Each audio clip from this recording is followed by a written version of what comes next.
Welcome into the On3 studios here in Nashville, Tennessee. It is the Inside Scoop. Today's Sunday, June 30th. We are in a dead period, but we know things are never dead in recruiting. Lots of commitments this weekend. 5 stars flying off the board. We saw Oregon get hot. We saw Florida State get going. Alabama, they landed yet another 5-star recruit on Friday. The buzz is out there. We're going to cover it all today on the Inside Scoop. But guys, first, do me a favor. Hit subscribe to the On3 Recruits channel, the best recruiting channel on all of YouTube. Get on board. Hit subscribe for me, please. All right. The top 20's been shifting, so let's take a look. Here's the top 10. You got Ohio State, Alabama, LSU, UGA, and Oregon. Now, just since my show on Thursday, Alabama moves up to number 2. They were at number 4 with Cali corner Dijon Lee committing to them on Friday. Georgia slips a few spots, but don't worry. I don't think that will be for long. Oregon, they landed Texas 5-star Dory and Brew on Saturday. Things are really going in the right direction for Dan Lanning and his staff. Then you look at Notre Dame, Clemson at 6, Texas A&M, FSU, and Oklahoma. They round out the top 10. Now Clemson and Notre Dame, they flip-flop. A&M moves up 2 spots. Oklahoma still holding on to that 10 spot. You guys see what's going on here.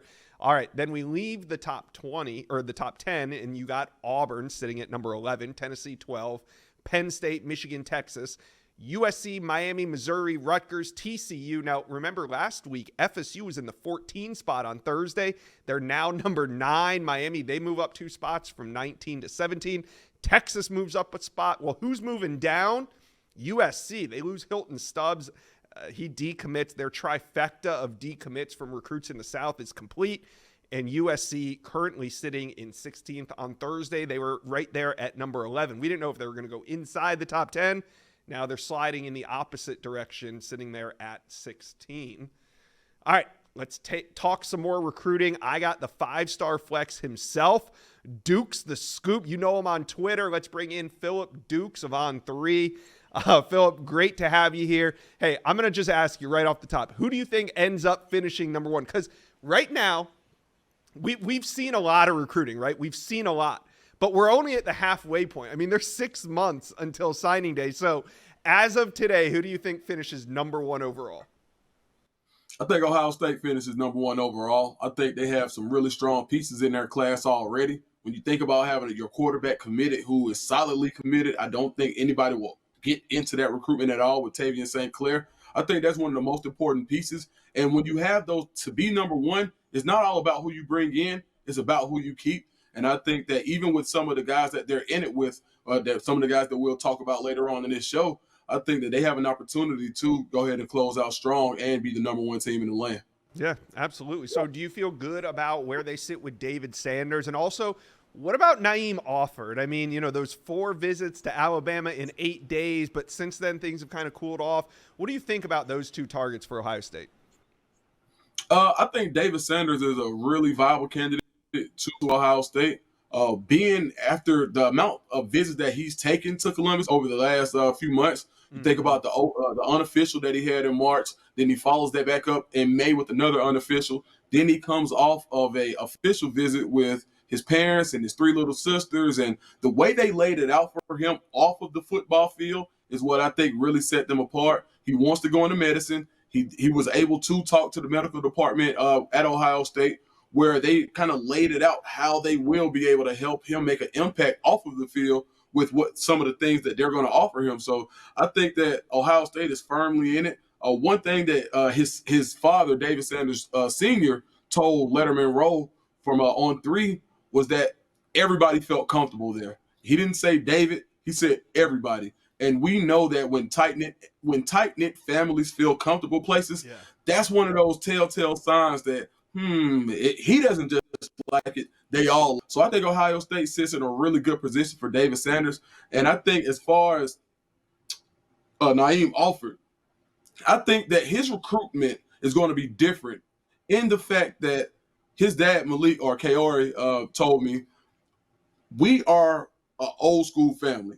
We have traditional values. So a lot of these things that, you know, we see the money and the NIL and, you know, the clout, so to speak, those aren't the things that they're looking for. So when you think about the DB coach, Walton, OG Walt, he is the old school guy that they want. when we were at NIL in Nashville, that's who I heard Naeem Alford talking about the most was OG Walt and what he's teaching him. And as far as having that father figure or uncle type guy on campus, I think that's what allows Ohio State to hold on to Naeem Alford. Yeah, and not just a recruiting storyline, but Kalen DeBoer taking over for Nick Saban was a major storyline, however you cut it, all offseason. And I'm a little bit surprised to see the Tide sitting there at number 2. What are you hearing from recruits about Kalen DeBoer and this staff recruiting as if Nick Saban never left? Vibes. That's all I'm hearing. Vibes. They say the vibes in Alabama right now are so different than they were in a good way, where you're still getting that Alabama brand. You're still getting that Alabama pedigree, whereas, hey, you go here for a few years and do what you're supposed to do, you're going to have a shot at the NFL, and you're going to have a good shot. And I think that by being able to infuse vibes, you hear the music blaring in the practice facility now. You're hearing guys talk about having more fun. You're seeing the coaches getting out and working out with them. I think by being able to create more of a player-focused type mentality, not just a football focus, I think that's what's allowing Alabama to be as successful as they are. Right now, they sit at number 2, and they've got a lot of in it for that. If anybody were to challenge right now, Georgia will always be there, but I think Alabama could actually challenge for the number 1 spot. And to your point, it is a bit surprising for me. I wasn't sure how Kalen DeBoer was going to kind of adjust the recruiting in the Southeastern Conference, but he's passing right now with flying colors, and we'll see what happens in December. Yeah, what adjustment period. There literally was none. I mean, if you look at the recruits that are committed and you didn't know Nick Saban had retired, you would know that you wouldn't think anything different. There's pacing to be right now number 2 in the country, but like you said, I think it's Georgia, Ohio State, and Alabama that probably have the best shot at finishing number 1. That being said, 2 teams that are locked in the top 5 right now. Probably not a shot at number 1 just based on what's on the board, and that's LSU and Oregon. LSU at one point was our number 1 team. They had Bryce Underwood on board. They had DeCorian Moore on board. They had Harlem Berry committed. They were racking up the number 1s at their position. Of course, things have sort of cooled off a little bit in June with the decommitment of DeCorian Moore, the decommitment of cornerback Jabari Antoine, but LSU still right there. So who do you think ends up finishing higher in the rankings, LSU or Oregon?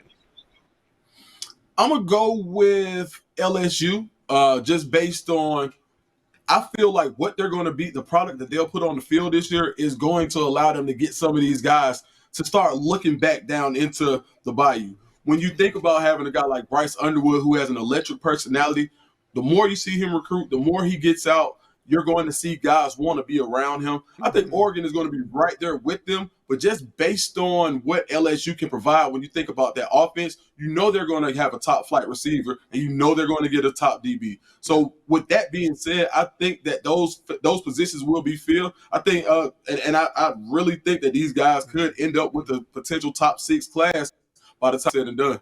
Yeah, and really we're cutting hairs here because both of them have excellent classes, and there's a great chance that they both finish in the top 5. So we're just cutting hairs here, but I do feel LSU and Oregon kind of on the same trajectory.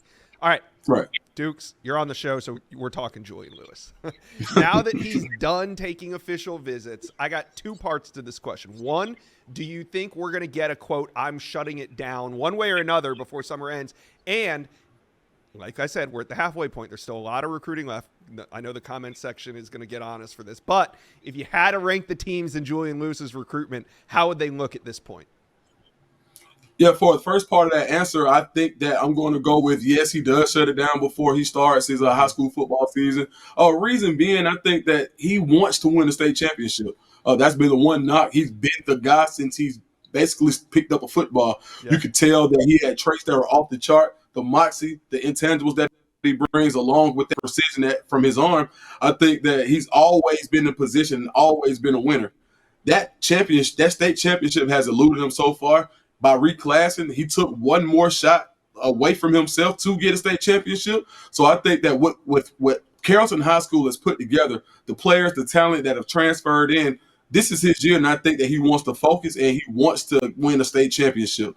That being said, I think that he is going to shut it down so he can focus and start to focus on really building the class around him. Because as long as he's taking visits and as long as there's this cloud of mystery, even as a as a committed quarterback, you still have the vibe that, where is he going to go? Where is he going to go? I think at the time that he shuts it down, you'll see Julian get into more of a recruiting role, even more so than he has been in the past. And so I think that he will shut it down. So I would say, based on right now, if I had to rank him, you got to go USC 1 because that's where he's committed. I've been hearing time and time again that his best relationship with a head coach when it comes to just talking too frequently is going to be Lincoln Riley of the three, including Hugh Freeze and Deion Sanders. But I would probably rank Colorado second at this point based on the recency of his official visit. We all saw how the whole community came out for him. He is the only quarterback similar to USC. He's the quarterback that they're after. He's the quarterback that you're hearing about for Colorado. And I think by being able to see the relationship between Shedeur Sanders and Coach Prime up close and personal the way he did on this last visit, it kind of brought back kind of shades of his relationship with his own father, T.C. Lewis. And they have a really, really great bond. So I think that played in Colorado's favor heavily. Auburn, I think, was right there for a long time, but I'm starting to hear rumblings that Auburn may be wanting to just kind of look around and see who else may be in their area or, like in their wheelhouse for them to talk to. So I think that's why I will put third, because I'm starting to kind of look around a little bit and just reading the tea leaves. That would seem like maybe they're not as confident as they were in landing Julian Lewis. Yeah, you start to see Auburn maybe kicking the tires on some other quarterbacks now. That could be a sign that, hey, maybe we don't feel as confident as we did when he left the Plains after that official visit. We'll just see. Now, I want to wrap it up with you. Last week, you made some waves in the recruiting world with your interview of linebacker Tavian Wallace. Now, Wallace comes off the board this week. I think in about 48 hours, depending on when you watch this, but he's going to commit on Tuesday, July 2nd, and he's going to be choosing between Florida State, Florida, and Georgia. What do you think Tavian Wallace, one of the top uncommitted linebackers in America, is going to do in about 2 days? If I had to pick right now, I would probably go with Florida State. Last time I talked to him, he said, I talked to him right before his OV. He was like, and about Florida State, I just kind of heard him like kind of perk up a little bit. I think Florida is a school that his dad was crazy about, but I think Florida State has really made waves. He actually said Florida State with his leader. After the official visit, that my confidence only grows with Florida State. If I had to pick, I would go with Florida State. All right, if you're not watching the 5-star flex, what are you doing? Come on. Philip Dukes from On3. Appreciate you stopping by, talking a little recruiting with me. Let's talk Florida State. One of the hottest teams making noise in June. We got a few key commits that have solidified their recruitment, a few big names trending in FSU's direction. I got On3 Steve Wiltfong here to talk some Noles recruiting. But first, FSU fans, make sure you are subscribed to the On3 Recruits channel. We talk FSU recruiting year-round. Lock in, hit subscribe. All right, bring on Steve Wiltfong. And Steve, we're going to start with a couple of the guys that have solidified their commitments. These are big. Solomon Thomas, Javian Hilson, Tramel Jones. What does it mean for the Seminoles to get these top recruits to kind of shut down their recruitments? Well, these are difference makers for Florida State, top targets, guys that they've prioritized, guys that they think can continue this run that they're on, 13-0, heading into the bowl game, ACC championship. Tramel Jones is having a heck of an offseason, coming off a fantastic junior year.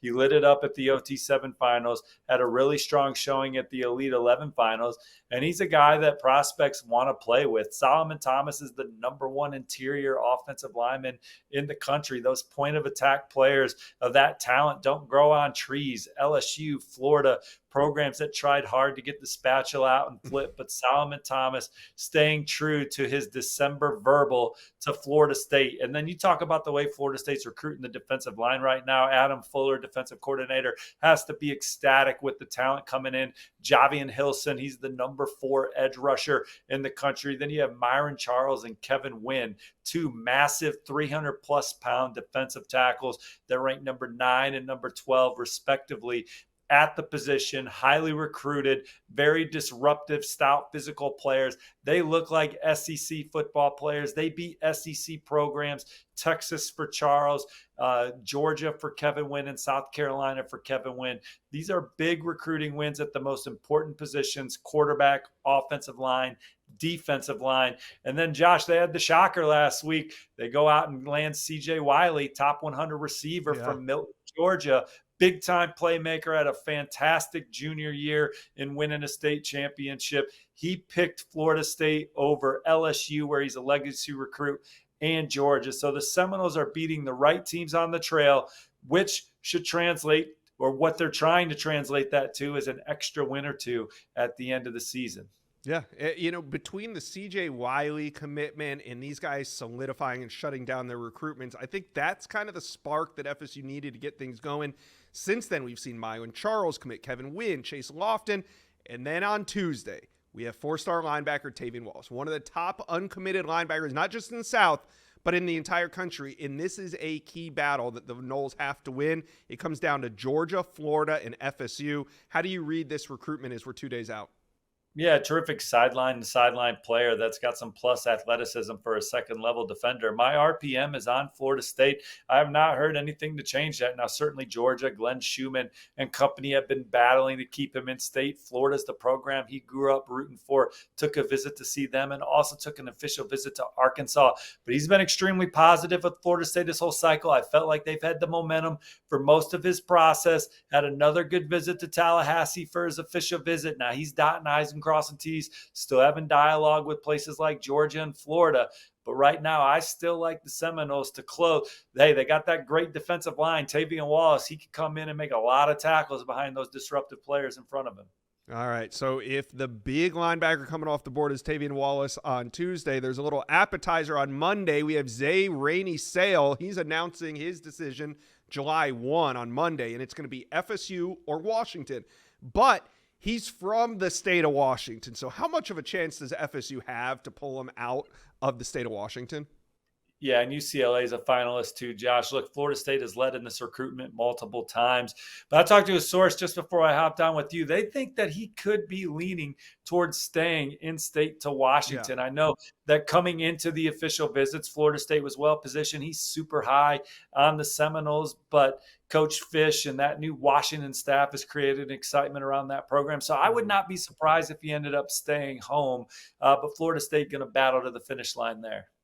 All right, and then on July 4th, we have former UF commit, offensive lineman Peyton Joseph. Now, he's going to make his decision. It's either FSU or Memphis. I love where FSU sits. I think they pick him up. That'll be another big addition at a key position of need for the Seminoles. But I want to talk to you about a five-star wide receiver named Kalik Lockett, who is coming down to his final decision. He took an OV to FSU, had great things to say, but do you think that the Seminoles have a legit shot to pull him out of the state of Texas?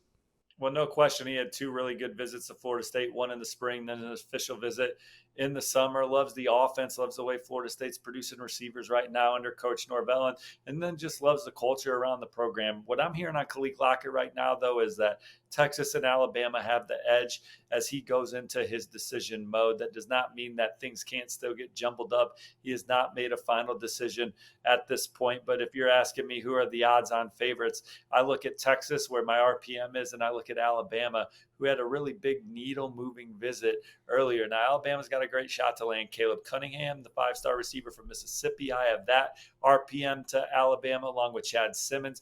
And then they could also land Derek Meadows, the number one player in Nevada. So we'll see what happens with Kalik Lockett and his upcoming decision. Florida State is in the middle of that one, but I might like a couple others a little bit more. All right, FSU fans, tap in. Let us know how you're feeling. Comment section below. Is FSU legit player for Kalik Lockett? And who do you think the Noles' next commitment will be? Let us know. Comment section below. All right, Steve, let's talk Oregon recruiting. What a weekend up in Eugene. Dan Lanning just racking up commitments and also surging into the top five. We saw huge commitments this weekend from five-star cornerback Dorian Brew. Are you surprised the Ducks were able to pull him out of Texas? Well, I was a little surprised that Dorian Brew ultimately picked Oregon because when we had him at the On3 Elite Series, he said at that time going into his official visits that USC and Ohio State were his top two. Now, I talked to some people that spent some time with Dorian Brew during his visit to Oregon, and they said that they thought that experience went real well. I will say that I was told that that visit or his commitment to Oregon came as a surprise to everybody yesterday, with the exception of Coach Tosh Lupoy and Coach Hampton. So even Dan Lanning, I think, got a nice little surprise yesterday when Dorian Brew announced his commitment to the Ducks. A big pickup for them. They got a chance to finish number one. I'm working on a story about that for On3 that you'll be able to read in the morning. But the Ducks are pushing for the top class in the country right now. Dorian Brew is a recruiting win that gets them even more into that conversation. Yeah, and they also land running back Jordan Davison over the weekend, adding to Dasan Brahm, who committed earlier, Brandon Finney, Zaire Addison, Josiah Sharma. I mean, an unbelievable June for the Ducks, and they are not done. There's more five-star targets on the board. We got wide receiver DeCorian Moore, DJ Pickett, Michael Terry III, Trey McNutt. The first two on this list, DeCorian Moore, DJ Pickett, I don't want to call them long shots because Oregon is definitely in it, but who do you think ultimately the Ducks have a better shot at pulling, Moore or Pickett? Well, some of those names, right? Dorian Brew, they trailed for coming into the official. Yeah. Brandon Finney, they trailed Penn State coming into the official. Josiah Sharma, I talked to some sources around that. Oregon did not seem like they were even in the top two coming into his week of his decision, and they land him. So this is a program that's closing fast on people when Dan Lanning and his staff are having final conversations with top targets. DJ Pickett has been to campus 4 times now. So we can sit here and say that we think that LSU has the edge for him because of his relationship with Corey Raymond and their defensive back history and how comfortable he feels on campus. Or we could say, hey, Florida and Miami, that if they have the seasons they have, they want to have this year, maybe they ultimately land DJ Pickett. But you can't sleep on Oregon for Pickett after another visit, another experience on campus. And his dad and DJ have talked about the way Oregon pours into their players, not just on the field, but off the field, the connections that you have, the networking that you have with Oregon alum, Nike being there. All that is something that they emphasize as much as any recruit in this cycle. So Oregon is more than a sleeper for DJ Pickett. They're one of the front runners, and that also goes for DeCorian Moore. And so look, Texas RPMs are favoring Texas. I am not in on the On3 RPMs. That does not mean I'm discounting Texas. I'm just saying I could see DeCorian Moore leaving the Lone Star State. There's times where I was close to predicting Texas. But Oregon, look, when he was committed to LSU, it was always, but Texas and Oregon are right there. He's been to Oregon like 5-6 times. Talking to his mom, there's not a staff that's doing a better job of recruiting DeCorian Moore, from the head coach Dan Lanning all the way down to Marjon Moore's words, the water boy. And everybody in between has made that Moore family feel very comfortable. They like Will Stein and his offense. They like receivers coach Junior Adams. They like where that program's at. So we could look up and see DeCorian Moore in Oregon's class as well. There's no doubt about it. And Ohio State and LSU are trying to have something to say about that. Certainly Texas. But Oregon's got a great shot at DeCorian Moore. Now, one prospect I know they got a great shot at is 5-star athlete Michael Terry. After that official visit, it seems like the Ducks carried the momentum of his recruitment. Now, it's been a couple weeks. Has that worn off, or are the Ducks still sitting in a great spot? No, I spoke with Michael Terry's dad. I spoke with Michael after the visit, spoke with his dad a few days later. They loved it, man. And Dan Lanning, he personally recruits all these top targets. He's as involved as any head coach there is on the trail, and it resonates. Michael Terry is a guy that plays a lot of positions on the high school level. He wants to do that in college. Texas showed him a way that they could do that schematically with him. A&M is more of a traditional-based offense, but they also want to get creative with him under their new offensive coordinator. But Oregon, they had DeAnthony Thomas hanging out with them. And they're like, look, we can utilize you the same way that DeAnthony Thomas was utilized in his heyday in Eugene. And that was exciting. They also like the vibe, the people. Oregon is giving those in-state programs a run for their money for Michael Terry III. Okay, now, Trey McNutt. He's a guy that for the first probably 3-4 months of this cycle, I had penciled into Ohio State's class. But the picks have been coming in for Oregon after a great official visit in June. Is Trey McNutt about to be Trey McDuck pretty soon? Well, not pretty soon because he's going to take his decision into the fall, watch some teams play, take a couple more official visits. But going into the season, Oregon is the leader, in my opinion. Talking to Trey, his mom, sources with knowledge of the recruitment, Oregon has done all the right things, made him feel like a major priority, a guy that can have an instant impact, playing for some terrific defensive-minded coaches and Dan Lanning, Tosh Lupoy, and Coach Hampton. They like the vibe around there. So I think Oregon's setting the pace for Trey McNutt right now. Yeah. All right, Oregon fans, exciting times. Talk to me. Which 5-star do you think will land in Eugene next? Let us know. Comments section below. LSU has a top 5 class, but can they still make a run to finish number 1? There's some key recruitments coming to an end soon. Let's talk Tiger recruiting. I got On3 Steve Wiltfong here to break it all down. But first, LSU fans, do me a favor and smash that subscribe button. All right, let's bring in Steve Wiltfong. And I want to talk about 5-star Jonah Williams because it looked like, we were both penciling him into A&M's class, but we know baseball is going to factor in, and A&M had a major coaching change. Could this help LSU with 5-star safety Jonah Williams? I'm still with Texas A&M for Jonah Williams, but recruiting's a game of inches, and LSU and Oregon are 2 programs that I have a keen eye on. USC also got an official visit, but I still think this recruitment runs through Texas A&M, and as they dot I's and cross T's, are they going to get this recruitment where it needs to be to ultimately land Jonah Williams? He likes Coach Mike Elko, loves the trajectory of that football coaching staff. The baseball team just played in the national title game, so showed that potential. But Jonah Williams loves football.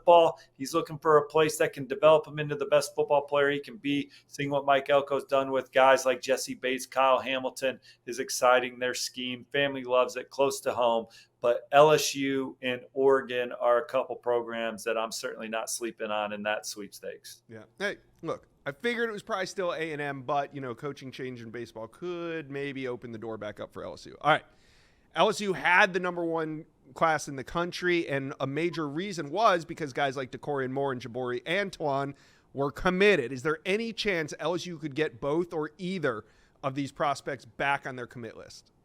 Yeah, I think so. I think they're not dead in the water for either of them. Obviously got DeCorian Moore back to campus for his official visit a couple weeks ago, and he was the only prospect on campus with his brother, with his mother. It was an amazing experience, reminded him why he loved LSU so much. They were able to dive into the intricacies of the recruiting process and show why it would be advantageous to go to LSU on and off the field. Coach Hankton, just the receiver history at LSU, only one other school in Ohio State. Those are probably the 2 schools that have developed receivers at the highest rate over the last several years. So that's certainly enticing to DeCorian Moore, and Jamar Chase is his favorite player. He's certainly seen himself at LSU before.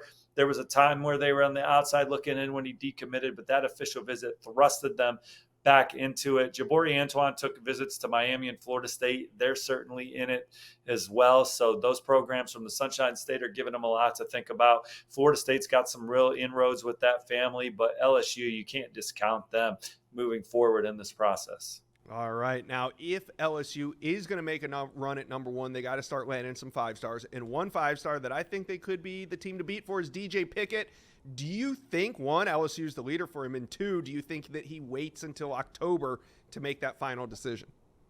I think LSU's had a lot of momentum for DJ Pickett, but it's not going to be easy for them to ultimately land him as there's a ton of competition. He's been to Oregon like 4 or 5 times already, including his official visit. The Ducks are more than a dark horse in this. They're one of the front runners. Then you have Georgia that had an eye-opening visit. Does he get back to Georgia before he decides? Then you got to start taking Georgia even more serious. And then Florida and Miami are just kind of, I shouldn't say Miami. I don't think Miami's laying in the weeds. I think Florida's laying in the weeds. But where I was going with that is if both those programs have the kind of seasons that they want to have this fall, they're going to be a major threat for DJ Pickett. Does he decide sooner rather than later? That sounds like a real possibility as well. He's got that decision date in the fall, but he's been on so many visits. Maybe that gets moved up here in the summer at some point. LSU's definitely given him a lot to think about with Corey Raymond, his defensive back history. And he's always felt at home at Baton Rouge, but he's giving a lot of schools a major look here, and it's not going to be easy for LSU to get it done. All right. And then on July 5th, top 100 edge, Damian Shanklin. He's going to commit right here on the On3 Recruits channel live. Now, July 5th, it sets up. LSU leads on the RPM, but do they lead IRL? Well, I am one of the On3 RPM predictions for Damian Shanklin right now, but he took some official visits after that LSU trip that have given him a lot to think about. Alabama and Ohio State are in the final three. And I think that around those programs, there's a level of confidence that they made a move. Talking to some sources around the high school earlier in the week, it still got the vibe that LSU was the one to beat. But they got their hands full here with Alabama and Ohio State. Alabama particularly is on a heater right now on the trail. In Ohio State, they got the number one class in America. They're in on some big fish. Damian Shanklin's a top remaining target. And Ohio State's had a lot of success in the Indianapolis area recruiting. It's less than 3 hours from campus, so we'll see what happens. All right, so that leads me to my next question. He's going to commit on July 5th, but the next to commit, could it be defensive lineman Zion Williams could be the next to commit to LSU because he's going to announce his decision a day earlier on July 4th. Do you think that'll go the Tigers' direction? Yeah, that one I feel good about. I think LSU is a clear team that beat the intel. Is pointing towards the Tigers there. So unless something changes from now until July 4th, I think he'll end up in LSU's class. All right, Steve. So great having you on the Inside Scoop, but tomorrow we're going to have no Wilt Fong whip around on Monday. We normally do, but tomorrow we're going to have On3 Decision Day. Me, Steve, Chad Simmons, and a host of others. We're going to do a 2-hour live show talking about all these June and July decisions and just what is happening going on in recruiting. It's going to be a blast. I can't wait, Steve. No, absolutely. Looking forward to being on with you guys. Make sure you hit like and subscribe to the On3 channel so you get a notification for that show, get a notification for the Inside Scoop. You got the 5-star flex with Phillip Dukes. And, of course, you got the Wilt Fong whip around. So we will see you tomorrow morning. Auburn wants a top 10 class, currently sitting at number 11, but the Tigers are battling. And in this video, we're going to run down a few of their top targets and find out where Auburn stands with some of their best targets on the board. We're also, we're going to talk Juju Lewis in this video. I got Jeffrey Lee from Auburn Live. We're going to break it all down. But first, Auburn fans, do me a favor and hit subscribe to the On3 Recruits channel, the best recruiting channel on all of YouTube. All right, let's bring in Jeffrey Lee from Auburn Live. All right, Jeffrey, we got big names on the board here, and why not just start with the biggest name of them all, quarterback Julian Lewis. Let's talk about him right off the top. Now, he's committed to USC, but he took June visits to Auburn, Colorado, as well as USC, the school he's committed to. Where do you think things stand right now as we're in the dead period between Julian Lewis and Auburn? I think they would like him to make a decision sooner than later. Right. Quarterback absolutely is a position of need in this 2025 class for Auburn. And I think they're having a little trouble with the wide receiver recruiting as well. When you look at Auburn's one of the few schools that doesn't have a quarterback committed. So I think they would like to get somebody in the boat. I think they would like to get Julian Lewis in the boat. I think it would help out with some of those wide receivers like Caleb Cunningham. So I think Auburn would push for, Juju to either make a decision. In this day and age, it's a commitment is not good enough anymore when you take official visits. Yeah. You've got to make another commitment or a reaffirmation. So I think Auburn is to the point where it's like, we need to know, do we need to move on? Are you going to make a decision? Because we need to get a quarterback committed in this class. I kind of get that sense from all three sides of this thing. USC wants to know, hey, Juju, are you in or out? We've got to build this class around you. Sure. Colorado, they're in a very similar position. They need a quarterback in this class. They need to know. And Auburn, you just laid it out there. So what are you hearing from Auburn's point of view? I asked Scott Schrader, the USC side, recently, but is there a sense that Auburn expects him to make some sort of announcement? And do we know July, August? What do you think? I think the expectation is, yes, before the season starts, before the summer is over, they would like to know one way or the other. I don't know if there's been talk about that one way or, let us know. But I do think there is expectations for him to let them know one way or the other, do we move on or are you coming?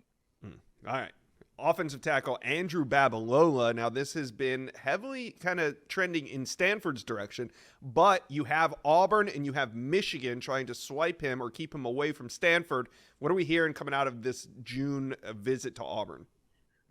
Auburn's definitely in the mix here, Mhm. and I don't know that it's any more than that right now. Uh, Michigan obviously is probably Stanford. It was Auburn and Stanford for a while. Right. Michigan has since made up a lot of ground there.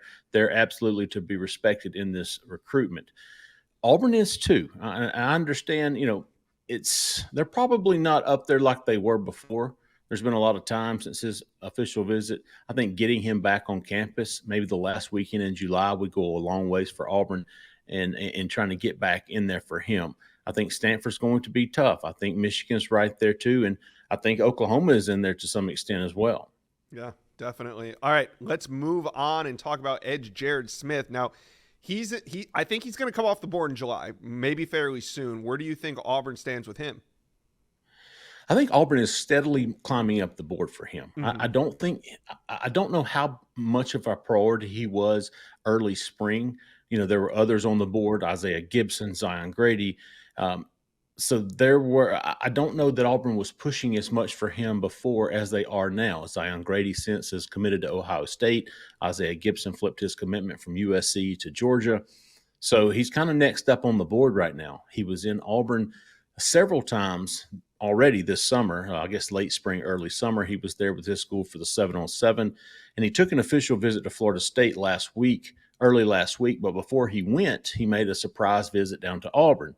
So I think you're seeing mutual rising interest there, and I think he is near or at the top of Auburn's edge board. He's pretty now. He Yeah. looks good on the hoof.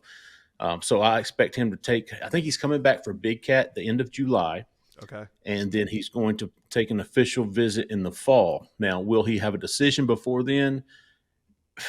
Maybe, maybe not.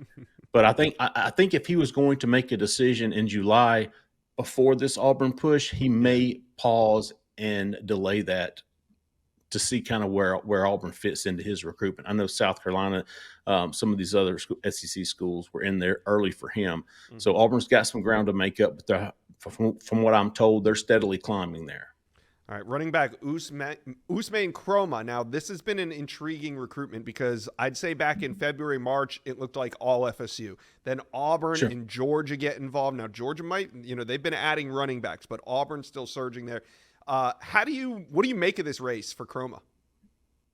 Very interesting, and you don't see a lot out there about Kroma. He's not tearing up the camp circuit with interviews and stuff. So information for him is mostly gained behind the scenes.